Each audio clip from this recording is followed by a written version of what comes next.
The holidays are often a time for friends, family, giving, and of course, shopping. Because of that, a lot of brands will actually level up their game and really focus on impactful marketing around the holiday season. On this episode of After Hours, we shared our favorite holiday ads and marketing examples, spoke about why we liked them, and what we found effective about them. Stick around to the end because we also got some nice insights from the team on how to navigate the holiday season as a marketing agency managing smaller brands that may not have access to the same resources as some of the bigger players we spoke about in this episode. As always, thanks for listening, and whatever platform you're streaming us on, give us a like and a follow.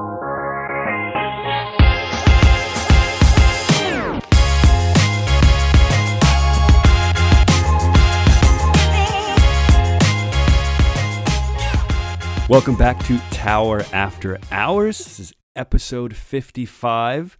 I am joined by, this is a fun episode because I am joined by the content team, my awesome team that I'm a part of. We have Haley, Nora, and our wonderful intern who's been helping, I think, all of us out a lot over the summer and even into the fall here, Grace Z. How are you all doing today? I'm fantastic. Good. Awesome. So we are, I think this will be a fun topic. We are chatting about our favorite holiday ad or marketing example. It's not October yet, but I mean, the holidays are right around the corner. So this is, I think, going to be a timely enough topic. And some people already start their Christmas music or whatever anyways. And I'm just stoked for Halloween because I'm a Halloween guy. But that's, you know what, that's actually a good starter. Are you guys like pro early Christmas music? Or, you know, like some people are like, you just don't play it until December, but then also like my wife plays it at like October, like middle of October.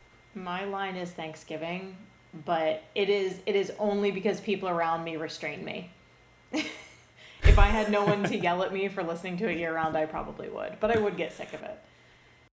I will say that's the one thing I don't like is that like I feel like the holidays get pushed up or whatever. Like they do Christmas music, isn't it like before Thanksgiving on the radio, but then ends before New Year's, and I feel like you should start at Thanksgiving or something, or start December and then run me through the New Year's because that feels like the holidays, but I don't know. Anyways, that's a good enough seg into chatting about the favorite holiday ad or marketing example. Nora, I believe you are up first. So I think just take it away. What's a marketing example or one of your favorite advertisements that's really stuck out to you that's holiday themed? Sure. So I chose one, I think it's maybe 2 years old. So it was a Google commercial, and it was called Home Alone Again. So I think everybody's probably seen the movie Home Alone. So it basically brings Macaulay Culkin back and does kind of a shot-by-shot recreation of some of the most iconic scenes. So I thought I could just take us through the main events and just kind of point out what's going on, and then just a little bit of a recap on why I like it and why I think it works. So the first shot is, and you'll remember if you've seen the movie, he realizes that his family has left without him. They're at the airport. So he goes into the kitchen and he asks, it's the Nest Hub. He says, what's on the calendar? And it pops up and it says, house to yourself. And he's like, okay, great. They show him then at the mirror in the bathroom. He realizes he's out of aftershave. He tells his Pixel to add aftershave to the shopping list. And every time he's saying, you know, hey, Google, and she adds it for him. You see him jumping on the bed. He tells the Nest Mini to remind him to clean the sheets later. So it adds it to his to-do list. Then he's sitting watching one of the old movies, and the pizza guy's at the door, and he's able to talk to him through the Nest doorbell. Doesn't have to get up. He can see who it is, and obviously, you know, he deals with security threats later on, you might say. So that's a good way for him to see who it is without having to get up. He pays online. Later, then he tells the Nest thermostat to turn the temperature down 2 degrees. And then once the bad guys show up, Harry and Marv, I believe it is, he tells the Nest Mini to begin Operation Kevin. So the Nest Protect locks the door. He has robot vacuums that are hooked up to Google Assistant. and the cardboard cutouts are on top of them and kind of rotating around in the window to make it look like there's a lot of people in the house. Interestingly, it's a Kevin Durant cutout instead of a Michael Jordan cutout, so they kind of updated that a little bit. And then at the end, it just says, it's no audio, it just says, make Google do it, right on the screen. So the main reasons, I mean, it creates kind of a sense of nostalgia. A lot of people have watched that. It's kind of cross-generational, like boomers watched it with their kids. Gen X especially, you know, a lot of older millennials would have been alive, Gen Xers. So a lot of people, it's just one of the most popular and iconic Christmas movies. So I think the cross-generational appeal, and it creates that sense of nostalgia that really stays with you. I'm somebody, I don't have actually any of the Google. I'm kind of anti-smart product in general, but still effective, spoke to me. There's a lot of cool capabilities with those devices, so I think they did a good job of capitalizing on that angle, just that familiarity. So absolutely, yeah. That's a big one. And I watched in your notes, like I watched the video because I hadn't seen it before, like preparing for this episode, and it was really well done. Yeah. And I feel like that's always, like you said it really well, like it kind of breeds the familiar, like it's very familiar, and it provides that sense of nostalgia that can really connect with people. And they did it really well. I think sometimes you can try to bring it back, like I don't know, if you're like recreating a movie or doing something, and you kind of can like tarnish the legacy or ruin it. It's just like not quite what it used to be. It's like, okay, I understand you were trying to play on that, but it's kind of just like cheap and didn't really work. But this was a cool ad. Yeah. Like you said, it was just like well done. People can connect with it. It's just undoubtedly one of those holiday movies that has lasted and plays every year. And I think that might be a big one too, because it still kind of takes you back, but it's enough in the public, like it's on TV every year, like every Christmas, right? It's still something that people watch. It's enough there for, even like you mentioned, I think some of the younger generations where it is multi-generational, that it can connect with people. It can connect with the sort of original audience, and then just connect with sort of the fact that it's in the milieu of society still. And that sort of thing. So I think it does a good job at bridging those gaps. I agree with that. It also, just one other thing that was relatable for me as well is when he was jumping on the bed, and when he gets down, he's like holding his back. So there's a lot of humor as well that, you know, tucked in there that people can really relate to. So Yep. Haley, whatever were you going to say? I was just going to say kind of the flip point, as you said, you're not a smart home person. I am, and I think that it also at the same time showcased like what the products do really well in like an actual useful way, because I think that's been a big criticism of them, is like, oh, I don't need like a robot in my home to bring me my coffee and whatever else. And so I think it showed like a pretty day-to-day way of like, here are the little tasks that it could help you with. But then also anyone who's seen the movie originally is like, oh, look at the big implications that something like that could have, being reminded of a trip or, you know, that kind of stuff. So Yeah. I love that one though. I think that was a nice, like, appeals to the younger people, appeals to the older people, and then they're like, oh, kids, you have to watch this movie, and like shares Home Alone with another generation. Yeah, that's a great point, Haley, because the only product we have at our place, my wife and I have the what is it? Is it that, like the Google Smart, whatever it is, like, hey, Google, turn the lights on. Like it's that one, Google Home, right? Isn't that what it's called? I don't even know. But like, it's a really good point that like, yes, some of the criticism right behind it is like, oh, it's, you know, maybe they're trying to like reinvent the wheel with the marketing of it, or there's something like, oh, like you said, like who needs a robot to bring you your coffee? Like it's too futuristic. It's not really pragmatic for me. But like, you know what? When you have it and you like come home with the groceries at night or something, and you go like, hey, Google, turn the lights on, and then you don't like stumble around the place to find the lights, like those sort of things, I think maybe especially for like beginner marketers, this is something that I always think about as I'm like creating an ad proposal or something.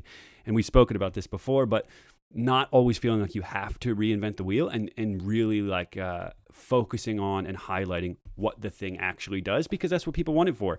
Having it turn on the lights or having it play a song for you when you ask is super simple, and I think it can maybe get overlooked because you want to make it appear more flashy. But things like that, those really simple benefits, like this ad showcases in its humorous way, really are the big perk of those things. Sometimes those little things just like are helpful for your life, and I think it did a good job, like you both of you said really well, at definitely highlighting those things.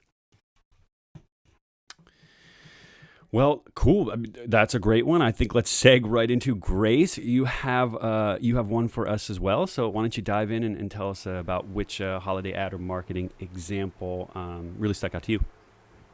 Sure. So I actually chose one from last November. It was Amazon's commercial, and the title was "The Show Must Go On." I really liked it because it wasn't a typical holiday commercial or campaign, I guess you could say. It kind of showed a young ballerina, and during the time of the pandemic, last year, it was very relevant.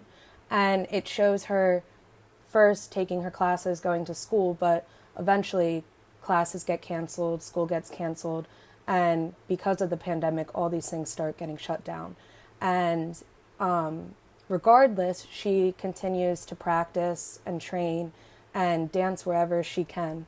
But finally, her holiday show, where she was supposed to be the lead dancer, also gets canceled. And obviously, she's very upset about that. And her younger sister sees this. So she starts setting up a show that this dancer can do outside while all of the neighbors watch from their balconies. So it kind of brings in the whole social distancing thing. And of course, the dancer gets to have her final show. And throughout the whole commercial, it shows people buying products from Amazon online. And they do it so subtly that it's not in your face, but you pick up what's going on, which I really liked. And I also thought, it gives you the message that, I guess, in a way, Amazon's always kind of there for you. Amazon isn't giving up, and we shouldn't either. But it definitely has a lot of emotional appeal. And, especially during this time, it represents perseverance, togetherness. We're surrounded by so much uncertainty that it was kind of a show of hope that, to remind us all, especially looking back at this time last year, we obviously didn't know what was going to happen, and we still don't, but I thought it did a really good job of being relevant. And, it may not have touched into the traditional and typical holiday commercial, but I thought it did a really good job of showcasing Amazon, but also keeping up with what's going on today. And, it made it relatable to everyone, not just a certain group. I was so glad when I saw you pick this one because this was like one of my favorites last year because I totally agree. I think it was like Christmas time is always the time when everyone's like, it's just like a feel good time. Like there's always those couple commercials that like really like pull at your heartstrings or like even make you cry. And I think that this was like such a nice, they like kind of turned that trope up on its head and we're like, we're just going to make you feel really good. And like, we are still here. You are still here. We're all just pushing through and we're going to try to make it the best holiday season that we possibly can, obviously given the circumstances. But yeah, I love this one too. I think that was a great one to pick. And I think it also showcased not the product exactly, but like it was very subtle, which I think is why that one and the Google Home one, honestly, it's why they work. It's not like buy our product for $39.99 in 3 installments. Like we're also over that as consumers. I think all the subtle ads are really the way to go. Yep. Yeah, I almost feel like watching it too. That's a good point, Haley, on they seem to do a good job with just going for what people want around the holidays with marketing, even if it's more like an intuitive one. And also what I feel like maybe some people needed around that time, because you're right, like they kind of, in a time that seemed like so upside down already, where the world was like so, it's not something that we had experienced before and it was kind of like the upside down world already. They were like, let's just do a really good holiday ad that has that emotional appeal, that like has our Amazon services in there. Grace, you said it really well. There's kind of that, not subliminal, right? But there's kind of that thing that like Amazon is always there for, like in any time, you have Amazon Prime, you have, whatever. And I think they just did a really good job at a time that seemed like chaotic and crazy. Hey, we're going to do a feel good. We're going to get our point across with sort of a really good classic holiday ad. That's a little bit how it felt for me. And I think it was a good move to like kind of keep it, it's a good storyline, really well done, obviously, but keep it a little bit simpler and not even try to do anything too crazy. Just draw on those emotional appeals. And like, I appreciate that. I think they did a good job with that. Yeah, that's a good point. All right. So the last one, Haley, what do you have for us? What a holiday marketing example stuck out to you? Yeah, so I went, I guess, a little bit broader, just because this was kind of the first thing that came up in my mind when I saw the topic of the episode, and that's REI's Opt Outside campaign. So if you're not familiar, they started this in 2015. This was at like the height of the Black Friday shopping craziness. So there's actually a website called blackfridaydeathcount.com, and you can literally see there was like 10 to 15 people injured in 2013, more people injured in 2014. Like, it was... Is that site still a Yes. thing? Like, I can go to that? Oh my goodness. blackfridaydeathcount.com, and you can see each year, it like links to the articles of like the injuries and deaths that occurred that year. And that was like, when you look at the chart, you can kind of see that was the height of it. Like, some of the worst years were like 2013, 2014. So REI kind of said, we're done with this. We're done competing for who can open earliest on Black Friday and get the newest thing. We're done opening on Thanksgiving evening and telling our employees that they have to work those days. And so they basically said, we are closing on Black Friday and we encourage you to go outside. And since they did that, this was the reason I kind of chose them, was so many other stores have done this. Some of them still open on Black Friday, but they opened a little bit later.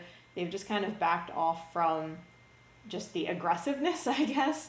And I think it was really fitting and very authentic for their audience in particular. Obviously, they're an outdoor gear company, outdoor equipment. And so their audience is mostly lovers of the outdoors, and it kind of brought their customers a deeper connection to them because they shared their values, and they said, we're rejecting this whole situation that people are getting hurt and people are getting crazy over just like rampant consumerism, basically. And so they said, we're not doing it. And I think the customers really kind of respected that decision. So I saw also there was a 2020 study from PR Daily, and it said 83% of millennials are looking for brands that that align with their values. That is who they're looking to support. So I think that was a very smart move in terms of trying to do something that's not just like, how can we advertise the new, year of kayaks that we have out or the new hiking equipment, but to say like, what do these people actually care about? Well, they want a day off to unwind and be outside. So yeah, they might lose out on sales on that day, but I think that they're kind of building a stronger connection with their customers. And they also created like a pretty good PR storm the first year or two. I think now that a lot of other companies have kind of caught up with them and they're also doing similar things, it's a little bit less like an REI thing. It's just like, oh, well, there's some companies that open on Black Friday and Thanksgiving, and there's some that don't. But yeah, I thought it was just really creative, and I think it's so hard to market during November and December. I know we feel this even for our own clients. Mm-hmm. Like, it's like you have to one up everyone. Like, every time you see somebody do something better, you have to come up with the better, the faster, the stronger idea. And it's just kind of like this hamster wheel of like, you can't beat what everyone else is doing. And so I like that they just said like, we're not even going to try. We're just going to walk away from it. And in a way, they kind of did win that year because they just disrupted, I guess, just kind of the expectations. Yeah. Yeah, that's a great example. I love that one. I'm also a fan of not, of whoever's like sticking to the classic Black Friday thing. I like that idea. I don't know. I keep that like tradition or that feeling. That's a really good point to just explore for like a minute with being a marketing agency and not, having the resources of, let's say, like an Amazon or even an REI or, Google, things like that. When you are marketing for your clients around the holidays, you mentioned a little bit like that's a bit of a difficulty that you all feeling like you have to compete or one up. How have you handled that in the past? And maybe this is like for Haley or Nora. Is it something that you just go like, you know what, I'm gonna, based on our strategy with this client, we know them, we know their target audience, we're just gonna do our thing and run this ad, let's say, November, December, whatever we're doing, and not worry so much about the competition when that time comes, like we've tried to do that groundwork before. how do you, I guess, manage that? Or sometimes are you like, you know what, we're doing something last minute, or we're really going all out? Is it, well, I guess what's been your experience marketing around the holidays for at a marketing agency that has less resources and for clients who are maybe a bit smaller as well? Nora, do you want to take that first? Yeah, I mean, I would say at least with my clients, it's not so much that, it's mostly services anyway, and it's not really anything that's tied to a specific holiday, but I think we work, for example, with content calendars to build seasonality into that if there's a piece of content. Like, for example, with the client that does garage doors around winter, we'll write about like heating, how to keep it warm or cool over the summer, etc. So more kind of focused on seasonality. And I know with like an organic calendar, maybe throw in a post around the holidays just to kind of give the brand some personality and character. But that's what I would say. I think it also just depends on the client. I know, Haley, some of your clients or clients you had in the past have more specific events or what have you over the holidays. You could probably speak to that. Yeah, so I've definitely had, I guess, more clients dealing with holidays, and then also in like previous roles, I've done some like very direct, like we release food products at the holidays and this is our livelihood. So I think the main thing is almost setting expectations. Like CPMs are super high. You're gonna pay more around the holidays just because for any like pay-per-click advertising like social or PPC, you're gonna pay more because there are more people doing ads. For a company that doesn't typically run social advertising, like November, December is a time to do it. And so you're just competing a lot more heavily. So I think it is really hard to be seen. And there's only so much you can do to one up. I think, kind of as you alluded to, building that customer relationship and that brand base throughout the rest of the year is really important, so that then when people see you come the holidays, they're like, oh yeah, I saw their stuff all year. I've been wanting to buy X, Y, or Z from them, and now's the time. I think another thing that we've encouraged clients on is if you're going to do any sort of sales or special offers, like make them truly competitive. It's hard because so many people are offering, 50% off stuff and really high percentages or really good deals. But I think it can come off kind of like, I don't know, just a little bit low effort when people give like a very small sale. I don't know that on our level it impacts us as much because we're not doing like a huge national brand, but I think at the end of the day, just sticking to your brand, stick to who you are, do not do anything that you wouldn't do any other time of the year. Like I think sometimes like the Christmas bug kind of takes people over. They're like, oh, we want to do this crazy outlandish thing, and it's like, well, that's great. You're a professional organization, not a consumer brand. You shouldn't be doing anything wild. It's just wishing everyone a happy holiday season. That's a great point. I think just sticking to what you do and what you know, and also just setting those expectations, just knowing that if you are going to be advertising heavily and if you expect this to be your best season, you are going to have to pay more for advertising up front and all that if you want to be seen. Yeah, that's a great point. Well, awesome. I am more excited for the holidays than I've been all of 2021, probably. So thank you, Nora, Grace, and Haley, for joining me. For those of you listening, be sure to check us out on SoundCloud. Follow us on Apple Podcast. Check us out at towermarketing.net. Shoot us a like, shoot us a comment. We appreciate it. Thank you so much for listening. And until next time.